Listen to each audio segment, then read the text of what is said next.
All right, Ryan, we're recording.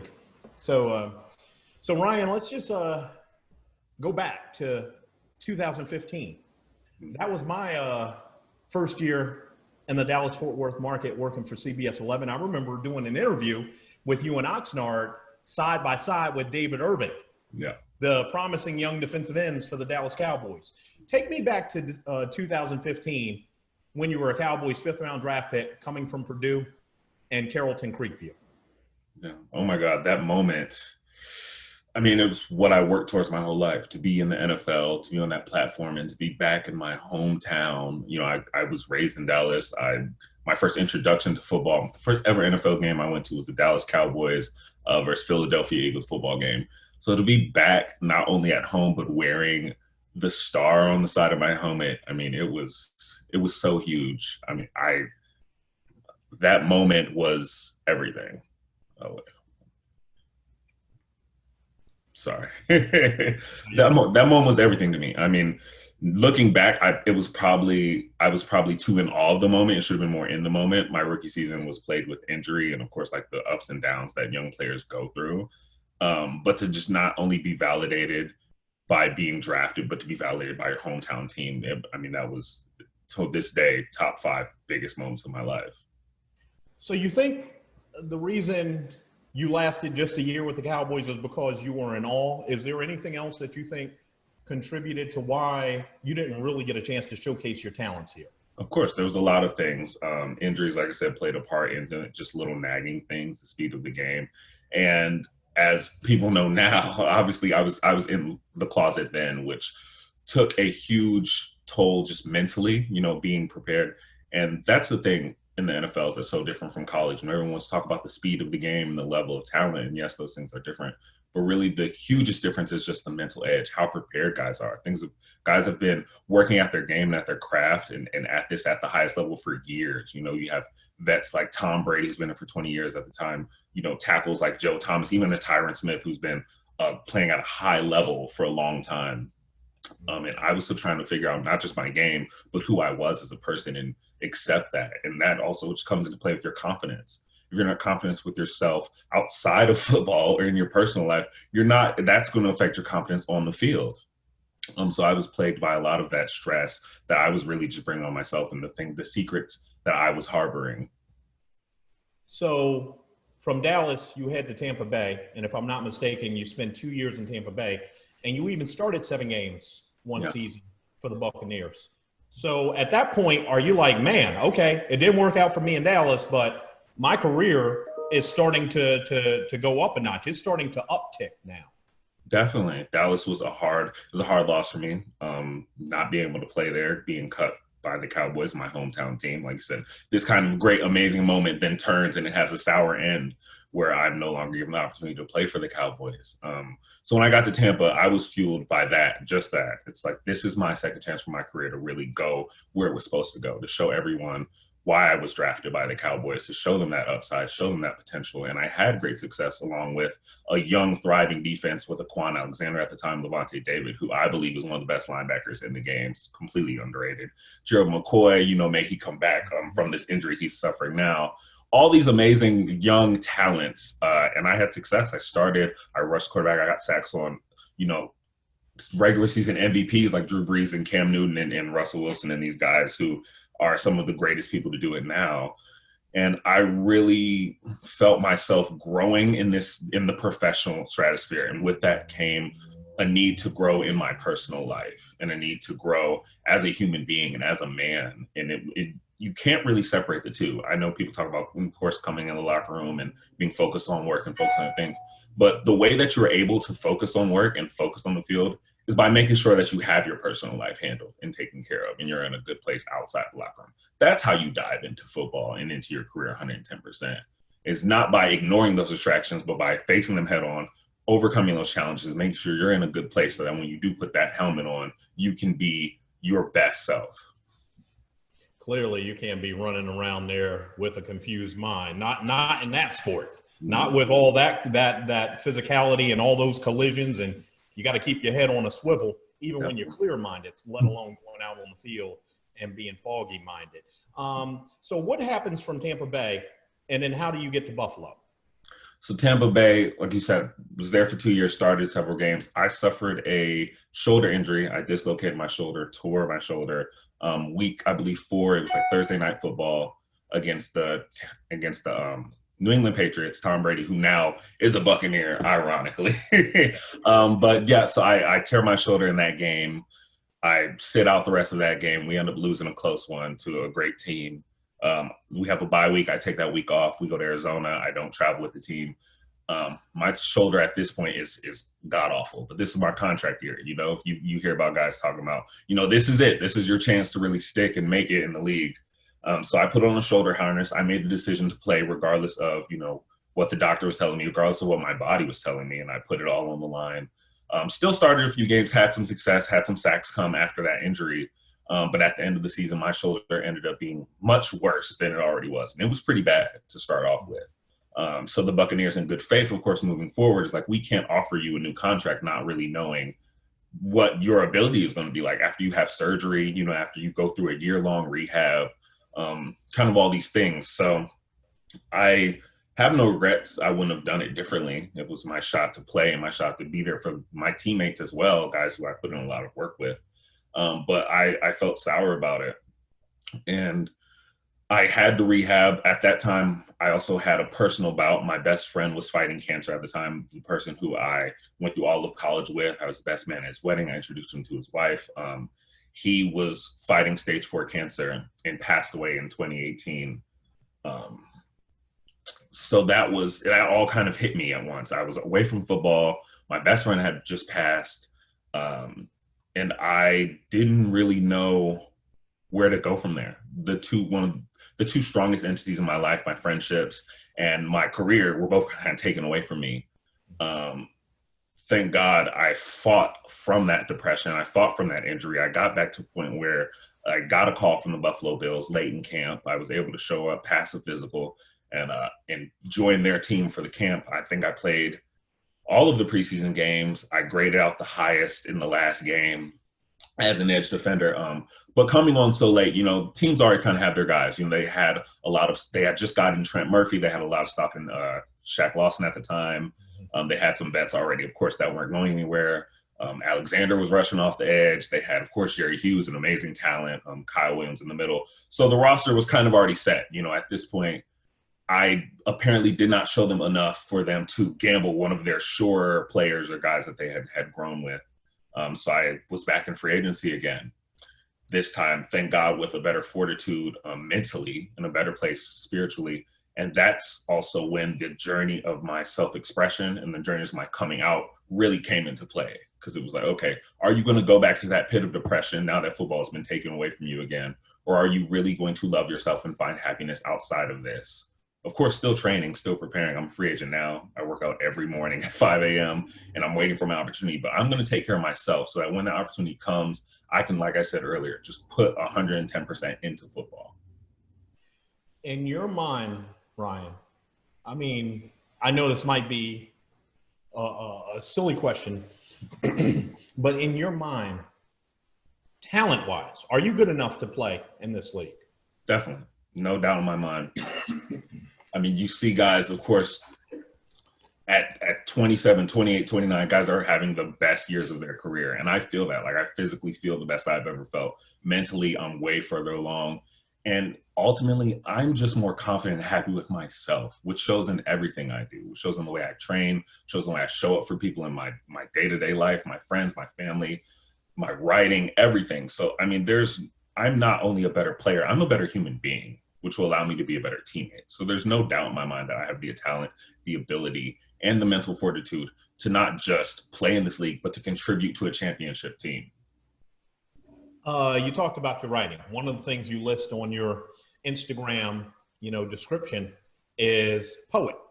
Where'd that come from? How serious are you about poetry? Who are your inspirations? And where's that part of your genre?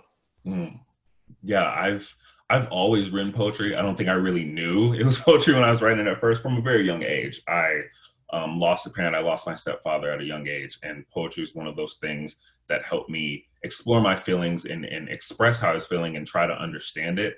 As a young Black man growing up, there is not a lot of space for us to experience, express, and really feel our feelings. So poetry was kind of that safe space for me to do it. It was just me, a piece of paper and a pen. You know, I didn't have to go tell the whole locker room. I mean, I can imagine now, you know, what people would say if they knew all of these things. It was just kind of like a judgment-free zone. And now I realize that that's a huge part of who I am. Those emotions, that vulnerability, that transparency, and that strength, because really that's what it is. Vulnerability is strength.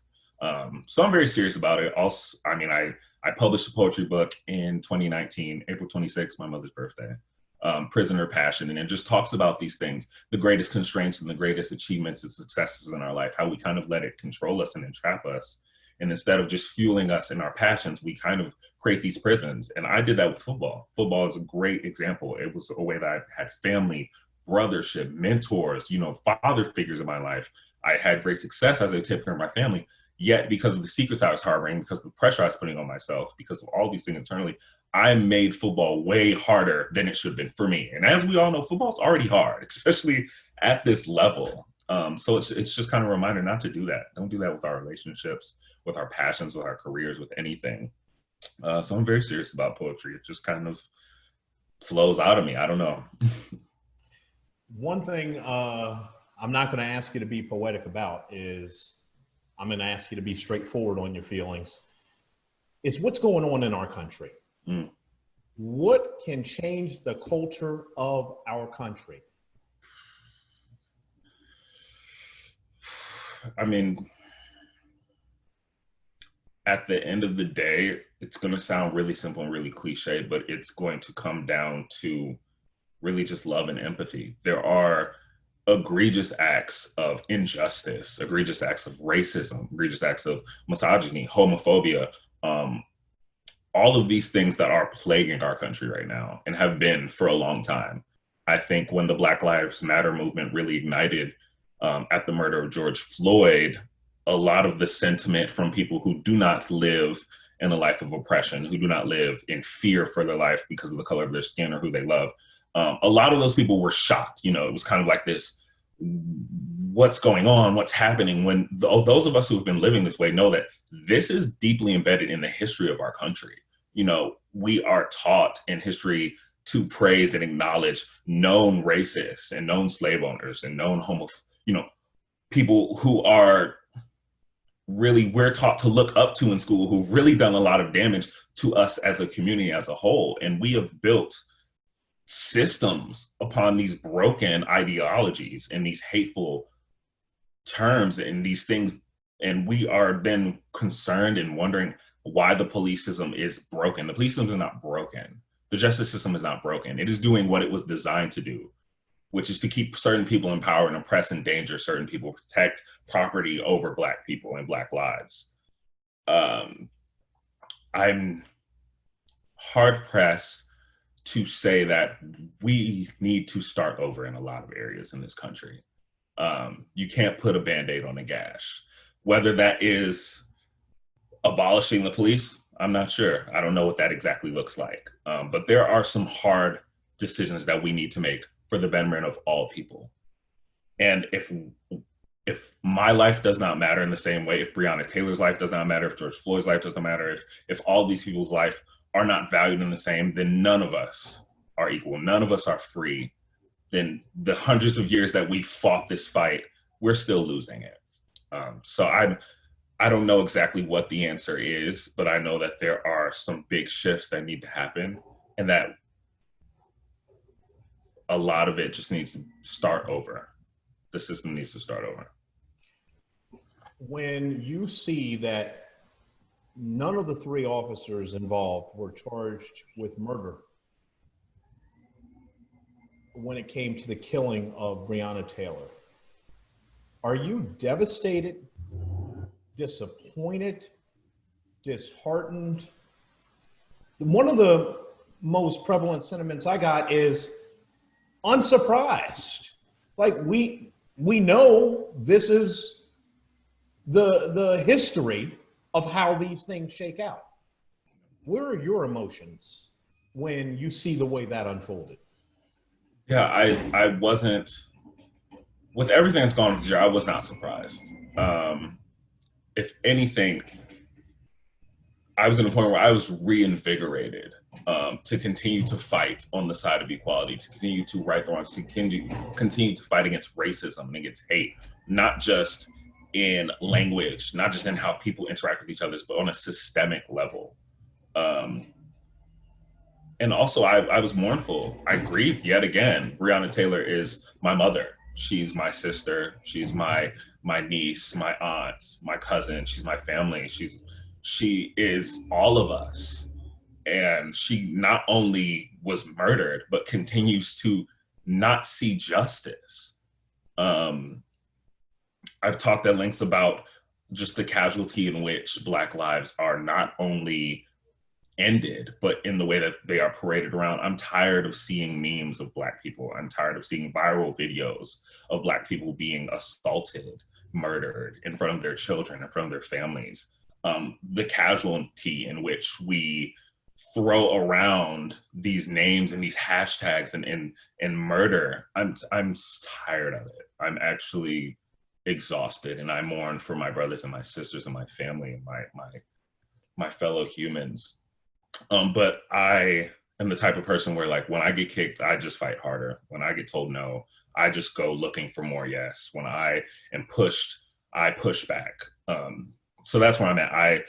I don't have the luxury of not dismantling racism. I don't have the luxury of not combating inequality. I don't have that luxury, and I don't want it.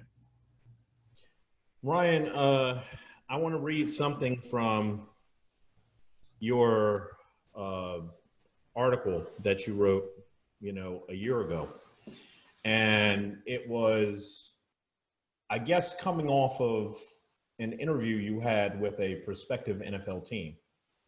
And you wrote that was the last time you were going to go out for an NFL job and not have that team know who you are. And your quote in the article is, "My truth is that I'm a talented football player, a damn good writer, a loving son, an overbearing brother, a caring friend, a loyal lover, and a bisexual man." What made it so that you felt this was the time to let the world know? That decision, whether it be boldness or courage or strength or all of these things, that these compliments that I've gotten from other people, it was really for me a moment of survival. It was a moment of finally putting myself and my love for myself first. And the specific events that led up to it are many and varied, and I probably don't even know how they all affected me.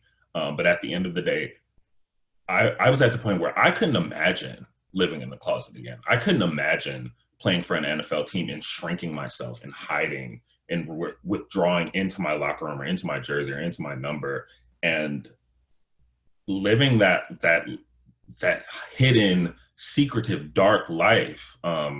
I wanted the teams to know me. I wanted my teammates to know me. I wanted to hear my name spoken by announcers and me swell up with pride instead of shrivel and be afraid that people would find out who I was and hate me, or that I would lose my job because of ABC.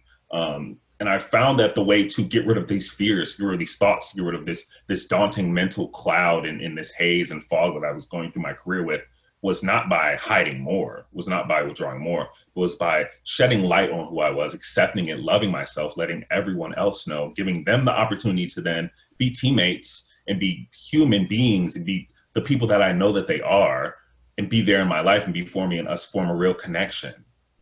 Those were the choices that I had. And I got to a point where I had been in football and had great success and been unhappy with myself and felt that success dim. I'd been outside of football and unhappy with myself and felt depression and felt mental illness and felt sadness like no other. And the only factor that had contributed to both these things was that I wasn't loving myself and honest with myself. So it wasn't a huge courageous moment for me in my mind. It was the necessary step for my survival and for for the betterment of my life. You write that after your first year, so I take it after your first year in Dallas with the Cowboys, that somehow a blogger wove his way through some of your social media posts and the social media posts of another, and he pieced it together that you were dating a man, and somehow, you know, he came to you and let you know, hey, I've pieced this together, and you're asking him to kind of keep it hush hush, and he's telling you, be more careful with how you handle your business. How much does that hurt your heart that you had to ask somebody, please don't tell people who I am, not who you are, who I am, because I don't want this to negatively affect me? No, it's funny because at the moment when it was all going down, honestly, I beat myself up harder than anyone. I felt in that moment selfish. I felt like I had put my desires for another person in front of my dream to play in the NFL, in front of my ability to support my family. And I really felt my sentiment back to him at that moment, in that very moment, was like, you're right. I should have. I knew the risk, and I need to be better because what I'm doing is selfish. Of course, being the fully evolved person I am now and growing from that experience, I realized that no one should feel that way. No one should feel as though loving themselves and being honest with themselves is selfish, or is putting their dreams at risk, or putting the love in their life at risk, or their family. And I am really sad for that person who felt as though loving himself was selfish, felt as though being honest with himself wasn't the best thing for him, and he wasn't worthy of that. And my goal now moving forward is that no one feels that way. An athlete, a young person, an older person, whoever you are, that no one feels as though loving yourself and being honest with yourself is wrong, and that you should be careful as how you express yourself and how you live your life. Looking back on it now, it's a heinous, egregious thing to tell someone, hey, the way that you were born, you need to be careful about that because this isn't right. And I see that not just in sexuality, I see that in race, I see that in religion, I see that poverty-stricken areas all across the board. And it's kind of this universal thing that people use to keep other people down, and not just keep us down in the way of an obvious oppressor, but to make us mentally keep ourselves down and mentally fight ourselves and feel wrong just for who we are. Now, one of the questions in preparing for this interview, I was asked, Ryan, and I told your marketing guy, David, he said, feel to refer to him as Russ. So I'm going to refer to you as Russ. You know, people know you as Russ. I feel like I know you, and now I'm going to call you Russ. So, Russ, one of the things that I have been asked over and over again as I prepare for this interview is, obviously, Ryan has to know that his journey of getting back to the NFL, whether, you know, teams can't openly discriminate against a member of the LGBTQ community, or they can't discriminate against people for, as you said, race and religion, or any of those other things. One of the things Ryan had to know is his road back into the NFL might get harder because he's announced that he's bisexual. Is that something you process when you make that announcement? I thought about it. I think I thought more about it because how people are asking you, I think people were presenting the same question to me. And it kind of came down to two things. Like I said, I've had great success in the NFL. I've sacked great quarterbacks. I've played winning games, close games, and been that deciding factor. And I wasn't as happy as I should have been. And I realized that if I wasn't being honest with myself and I wasn't able to be my true self, that as great as the NFL to me, and it's the greatest thing in my life, that I didn't want it that way. You know, I'd had it that way, and it wasn't how it was supposed to be. It wasn't the dream that I had. It wasn't even what I deserve as a human being, what anyone deserves. So that was a hard decision to come to and a hard decision to swallow. But if I couldn't play in the NFL as an out man, then it just wasn't for me. The next factor that came to my decision was that I know the greatness that the NFL holds, not just as an organization, but in those locker rooms and between those white lines, and in that camaraderie and that love and that synergy of a team, that you can bring 53 guys together from different backgrounds, different colors, different religions, different everything, and they can see each other's humanity. They can empathize with each other. They can talk about these different things that happen in their life, these different experiences, and connect. And they can also put that all aside and come together as one unit. And I see the greatness in the NFL. I know that the NFL is ready to support an LGBTQ plus athlete, and that they just haven't been given the opportunity. There are no out athletes, that they haven't been put on that. So part of it was putting faith in what I deserve, which is to be able to be an out professional athlete and play, and putting faith in the NFL, the organization that has given me everything that is my dream and that has shown me who they are. And I just had to give them faith to show me one more time. When I look back, prior to you, Michael Sam spent some time with the Dallas Cowboys. The year before, you were drafted by the Dallas Cowboys. And Michael Sam came out as openly gay when he entered the NFL. Now, he was drafted by the LA Rams, and it didn't work out for him there. He ends up getting a shot with the Dallas Cowboys. How much did the way he handled things inspire you? Have you talked to him? Have you guys had a chance to compare notes on journeys? I have not yet talked to Michael Sam. I think he's still in Dallas. He's living in Dallas. I'm not sure. But a lot of what I know of his journey and I saw is a lot of what everyone else knows and everyone else saw. And our journeys are so different. I mean, I couldn't imagine coming out before even getting in the NFL, especially just thinking of the mind state I was at in that time of my life. So, I mean, the courage and the bravery that he has, second to none. I can't think of any moment where I felt as though I was being that brave. I also know that, not knowing the full story, I don't know exactly why Michael Sam isn't in the NFL. Teams will say it because he just didn't pan out.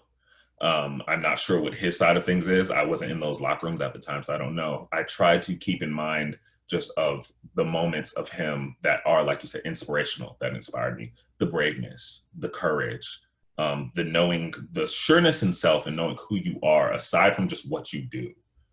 I would love to sit down and have a conversation with him, not even to compare notes, but just to ask him how he's doing. Ask him how it's going, and where he sees his move in sports next. Because I think anyone that plays in the NFL and that has dedicated their life to getting to that moment has a connection to sports, and whether that is you play that out in your kids, your next generation, or in leagues, or you coach, or you become an analyst, or you just become a fan, we're all connected. And I would just love to sit and talk to him as a brother. When I think about your journey back into the league, and I surely hope you get that opportunity, simply put, how does it work in the locker room? How do you make it work in the locker room? How do you get your teammates, if and when you get that next shot, to embrace you and not ostracize you? Is that something you worry about? Not necessarily. I prepare for it, just because I know it's a possibility. And I know that whether you come into a locker room, like I said, no matter how you look or who you love, there's a moment where you got to prove, that you're there to help the team. And that is the biggest thing in the NFL locker room. No matter whether you're the highest paid guy or you're a guy, free agent, tryout, just got off the street, are you there to help the team win? Do you put in the work every day? Do you show up on game day and show out? Do you make mental errors? Do you show up late to meetings? Do you sleep in meetings? or do you not go to workouts, whatever it is. So the same way that I have attempted and gained respect in NFL locker rooms in the past is the same way I'll do, in my next journey and my next opportunity. I'm going to show up to work early. I'm going to stay late. I'm going to do everything I can on and off the field to be the best teammate and the best player that I can be. Because at the end of the day, we sit here and talk, and that's only talk. It's only lip service. What are you giving to the team every day? What are you sacrificing? That's what I tend to do in terms of people who are worried about kind of like this media frenzy. There's kind of like this distraction word looming over having an LGBTQ plus out athlete. And I kind of say that's bull. I mean, these are our billion-dollar organizations. We can handle a little media, a little interview. I am at work. I'm there to talk about work. I'm not there to talk about my personal life. And I think a team will agree with me and put in place the limits and boundaries that need to be put in place for us to all do our job. But it's you show up there to win. You show up there to help the team win. That's how you gain guys' respect. Do you look at this process and do you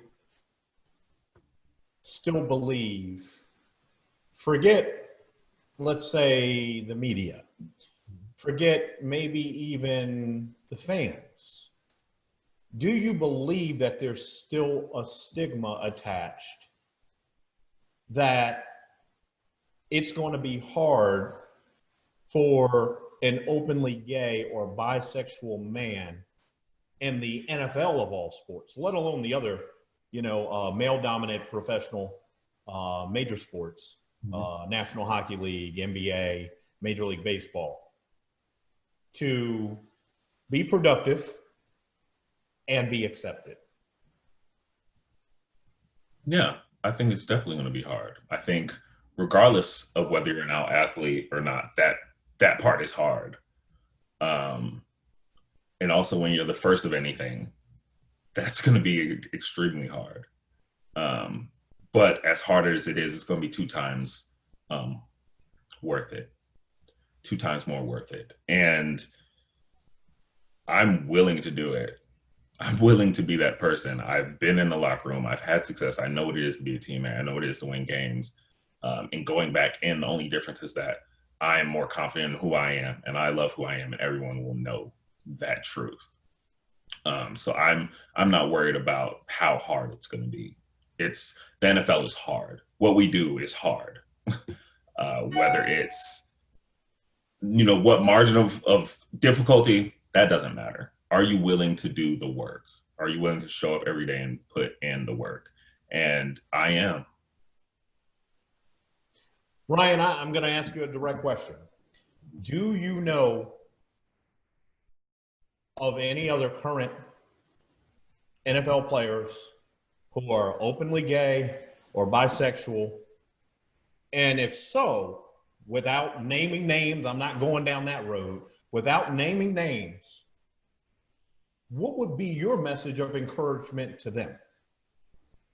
Well, I don't know any LGBTQ plus NFL players, active or free agents. I know retired ones, as everyone does, the same people everyone knows. But I mean, my message to them would just to be, make sure that you're taking care of yourself, because that's the best way that you're going to be able to show up and contribute on the field, which is very important. Obviously, like I said, we're all NFL players. That's super important to us. But you're more than just what you do. And that's going to come into play in your personal life. It's going to play when you retire. It's going to play in your relationships, your friendships, if you're a parent. So I would just say, take care of yourself and love yourself. And make sure you're making the best decisions for you. You're going to be thinking about the best decisions for the team without realizing those 2 things are synonymous. The best decisions for you are going to be the best decisions for your team. If you take care of yourself, you're going to show up to take care of your team. That is how it goes, not the other way around. So that'd be my message to any athlete, professional, amateur, high school, city league, any athlete. Take care of yourself, love yourself. Why is it so accepted, is the word I guess I'll use, It's known, and it's certainly more well known, and it's more seems to be more accepted in women's athletics than in male dominated athletics. Mm-hmm. Have you thought about that? The difference in the two genders and why it's accepted more in women's athletics for some of the athletes to be members of the LGBTQ community there and not as accepted when it comes to male dominated sports. Yeah, in my mind, when I think of female sports, when I think of women's sports in the major sports leagues, whether it be their platform on social injustice and the work that they do in activism and advocating against racism, against homophobia, whether it be being an accepting and inclusive locker room, women's sports, whether people realize or not, is on the forefront of change, on the forefront of equality and inclusion. Women's sports, the WNBA in particular, has been challenging the status quo for as long as I can remember. You know, you see it more now because it's the LeBrons and, you know, Kyrie Irving, all these guys talking about the WNBA and women, and a lot of major women's sports leagues have been doing this work for a long time. I believe I was raised by a gorgeous, strong, independent Black woman. I was raised by a village of Black women. And women are honestly the axis on which the earth spins. They make change happen. They make moves happen. They don't wait for yeses. They don't wait for compliance. They don't wait for everyone to feel comfortable. They do what they believe is right and they move in that way. And I believe that is just the inherent design of women. And I believe that they're this gift. They are a gift to earth. And if you want to look at a league that's making an inclusive locker room that stands for something, look at these female major sports leagues. I mean, it's been done on the highest level, so there's no excuse to say that it can't be done. What's been your family's reaction? I imagine they've been overwhelmingly supportive, but what's been your family's reaction to your journey? Yeah, my family, they just want me to be okay. They just want me to be happy. They just want to make sure I'm safe and I'm well. And they've been instrumental in not just my coming out, but in my care of myself after coming out. And, you know, my family will be the first people to tell me, don't worry about what everyone's saying. Don't read those comments on that, you know, on whatever, that post. Don't read those tweets, you know, don't worry about that. Because at the end of the day, if the internet crashed, are you happy with yourself?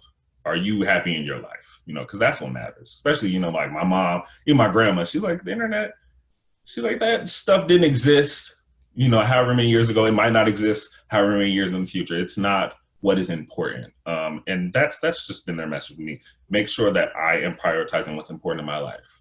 Me, football, family, friends, my happiness, my well-being. And they're great. Family will always keep you grounded. And I think people think of that as like a humbling thing, but sometimes it's not. Sometimes it's an uplifting, encouraging thing. So my family's been amazing. You touched on it earlier in our interview, but Ryan, obviously, Russ. I keep saying Ryan. You're Russ to me, man. You're Russ. That's it. You're Russ. All right. So Russ, somewhere out there are other people, and I'm not making this male or female. Has nothing to do with gender. And it may not even have anything to do with sexuality. It may be someone struggling because maybe they want to be with someone of a different race, and that's frowned upon within their family or their culture. Maybe they want to practice a different religion, one that their family does not practice. Mm-hmm. So we're not just talking about sexuality, but for anyone struggling to embrace their true identity and their true sense of self, your message to them is what? My message to them is everything that you want, that happiness, that success, that future, whatever it is that you want, that it is on the other end of loving yourself and of accepting yourself. You will not obtain success and feel this void that you're feeling. You will not obtain this great love and feel this void that you're feeling. You will not obtain this future that you're fantasizing. No, all of that is on the other edge of loving yourself. and it's on the other edge of standing in your truth. And at the end of the day, you're going to wake up with yourself every day of your life. You're going to go to sleep with yourself every day of your life. You are living your life for you. You should be. And you need to love yourself for this journey of life to be as great as it can be, because you are meant for greatness and you're meant for happiness. That all starts within you and you, loving you, accepting you, embracing you. Not everyone's going to like it. Who cares? Not everyone's going to accept it. Who cares? At the end of the day, how do you feel about you? And I think that's the important thing, especially here in this country. We're so focused on obtaining things and striving for things. And, what do people like this? Do people like that? I don't want to be canceled. I don't want to be all of these things. But how do you feel about you? If all of that noise was silenced, how do you feel about you? And what would make you happy? Move in that direction, and everything else in your life will follow. Couple final questions. How you dealing with COVID, man? I mean, we're all struggling, but how are you dealing with COVID? Are you masking up everywhere you go? Oh yeah, I got all the masks. I got masks that just hang out in the car. I got masks in every room of the house. I'm in LA right now, so there's a lot of people. There's not a lot of chance for some social distancing. So I'm trying to stay in the house. I wake up super early and work out.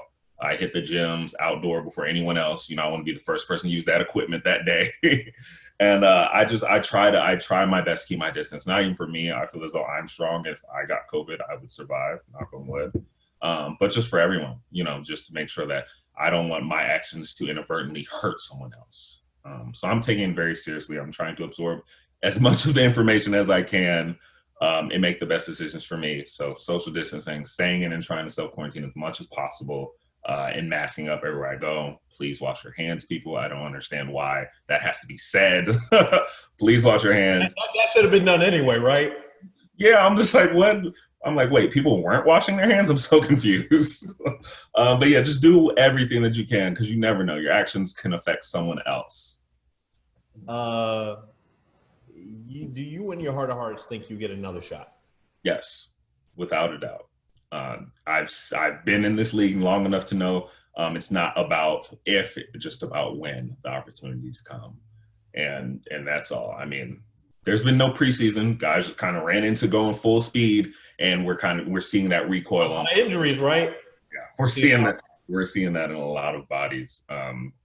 Not really being used to that speed. So for me, it's not if, it's when, and I will be ready when that opportunity comes. And lastly, Ryan, what do you say to all the people who have followed your career? Especially followed your career when you burst onto the scene at Carrollton Creekview, and then you took your game on to Purdue, and then, like you said, it was a dream come true in 2015 for the Cowboys to make you a 5th-round draft pick. What do you say to all the folks back here? I know you're in LA, but I'm sure you'll always consider DFW home. Definitely. What do you say to all the people who want to know where is Ryan Russell right now? Not so much, we know you're an NFL free agent. We understand that you've taken a major step forward in your journey, but where is Ryan Russell right now in the grand scheme of life? Yeah, right now, Ryan Russell is preparing for the greatest comeback that football has ever seen. Not even football, just that Dallas, LA, wherever you are that you've ever heard of or seen. I am writing my memoir, my life story, which has been great work, just to try to help more people and create more visibility for people and have people really understand where my journey took me, where I fought from, what I overcame, and how I got to where I am now. But also, I'm constantly preparing, because the next step is going to be the best step. The next move is going to be the best move. And if you've been following me, supporting me, appreciating me, I love you. I thank you. And I just want you to know the best is yet to come.